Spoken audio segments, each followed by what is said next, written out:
It's October, everybody. So, what is great about October? So, in the church, it seems like from the first all the way to the end of the month, we have a cadre of saints that are some of our Catholic favorites. I guess there is no such thing as an unfavorite saint. But I think there are those who are especially beloved for who they were, their example, and what they mean to us today. So today, October 5th, is the feast of Saint Faustina. Saint Faustina, this quiet little nun in Poland, who is the person who brought the devotion through her love of Jesus and the revelations that came from Christ to St. Faustina, that we currently have a devotion called the Chaplet of Divine Mercy.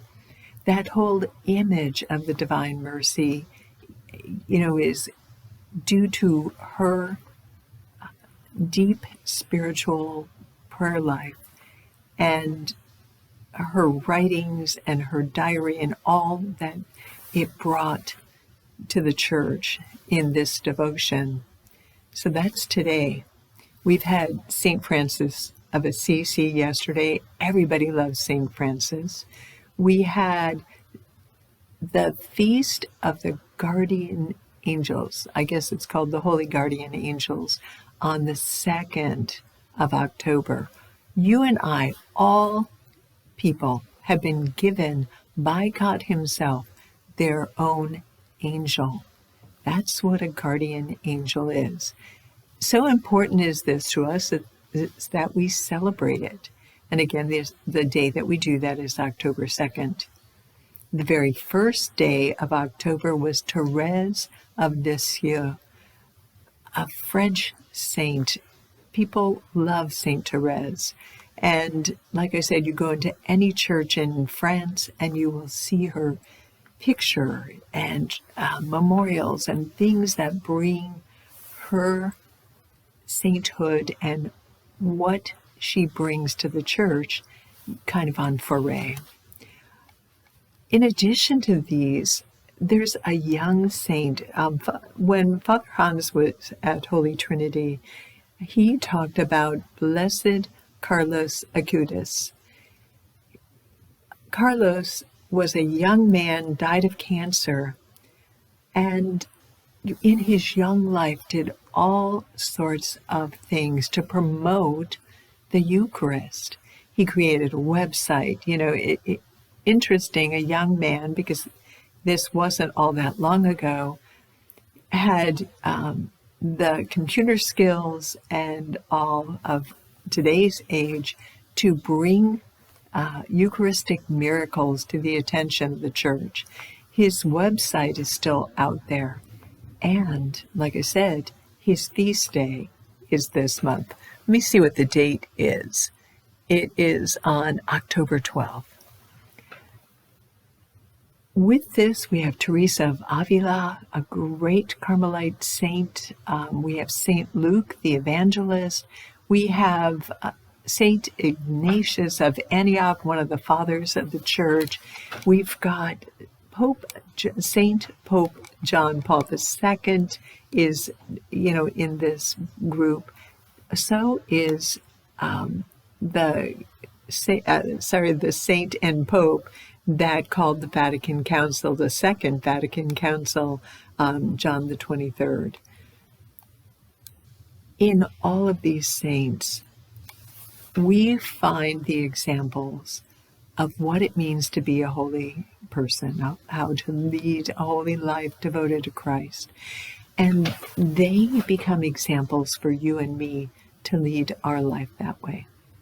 So, in the bulletin this weekend, I have a slideshow from Aletheia that will show you the pictures of these saints and give you an opportunity to think about them and to meditate on them as well. Make them part of your favorites. Now, one more thing that I will mention, October is the month of the Holy Rosary. with a devotion to Mary. And it was created, we've all heard about the Battle of Lepanto. Pope Pius V, during, I guess the year was 1571, so the Ottoman Turks were threatening Italy. And so Pope Pius V had asked all religious orders to pray the Rosary in protection of Europe and Italy and, protection against invasion. In the praying of the Rosary, not only were the religious orders asked to pray, but you and I, as faithful, and the faithful of the time, were asked to recite the Rosary publicly, and so they did. Now, the Catholic League had to go up against the Turks. They were vastly outnumbered, and yet they trusted in their prayer. They trusted in their Holy Mother interceding on their behalf, and they trusted in the power of what the Rosary meant. In fact, when you read about Lepanto, outnumbered as they were, they went into battle, and every one had a rosary. That's why we call the Rosary a weapon, a holy weapon, an effective weapon. So on the day of the battle, which is October 7th, that is the feast of Our Lady of the Rosary.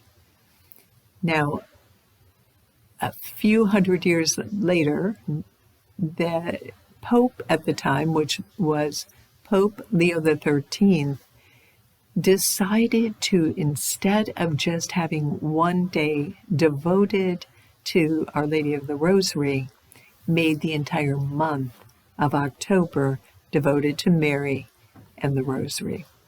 So now, even to today, we still hold that as something that we celebrate and hold dear. So, I've asked this question before. Do you pray the Rosary? If your answer is no, time to think about it. Imagine the power of these beads and the prayers that are connected to it, and the Mother of God, our Mother, who intercedes every time we pray it.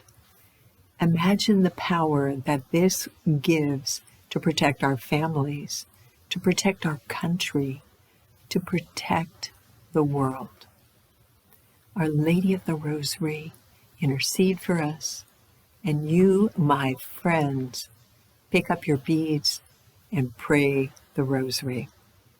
Thanks be to God for October. Thanks be to God for what we celebrate.